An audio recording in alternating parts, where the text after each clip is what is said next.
Thank you everyone for coming and belated Eid Mubarak. এই চক্র চলাকালীন সময় আমার মৌর সঙ্গে অনেক কথাবার্তা হতো এবং ওর লাইন আমি কোট করতেছি যে আমার না খুব নার্ভাস লাগতেছে।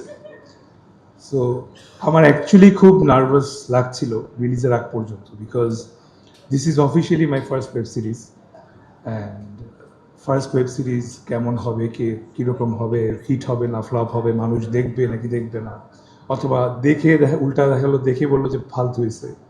সো অনেক রকম সম্ভাবনা থেকে যায়, সেই সম্ভাবনা থেকে আমার অনেক নার্ভাস লাগতেছিল।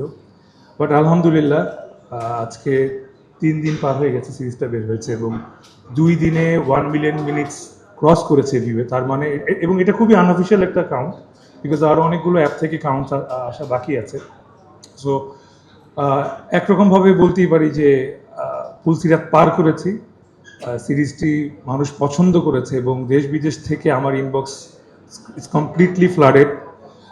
আমি এরকম পর্যন্ত মেসেজ পেয়েছি বিদেশ থেকে, ইউকে থেকে, এক গ্রুপ থেকে, যারা পুরো উইকেন্ড, বিকজ ওরা আসলে উইকেন্ড ছাড়া দেখার সুযোগ পায় না, তো একটা বড় বাংলা কমিউনিটি পুরো উইকেন্ড ফাঁকা রেখেছে, একসঙ্গে চক্র ওরা ভিজিট করবে, মানে সিজন 1 দেখবে এবং তারপর সিজন 2 দেখবে। এটা একটা ফেস্টিভ্যালের মতো ওরা করতেছে।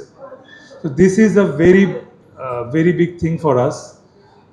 আই ওয়ান্ট টু থ্যাংক চক্র ফ্যামিলির সবাইকে, প্রত্যেকে, প্রথম থেকে অবভিয়াসলি দ্য প্রডিউসার যারা আমাদের উপর বিলিভ রেখেছেন, দেন দ্য ডিরেক্টর যিনি এত চমৎকার একটা গল্প ফেঁদেছেন যার উপরে আসলে এত কিছু ঘটছে, তারপর অবশ্যই দ্য ওয়ান্ডারফুল কো আর্টিস্ট যারা এত চমৎকার অভিনয় করেছেন। আসলে চক্র যদি আপনারা দেখে থাকেন তাহলে আসলে র্যাঙ্কিং করতে পারবেন না কে কার চেয়ে ভালো অভিনয় করেছে, আমি নিজে বলবো। Next level, well done, side by side, Fridge.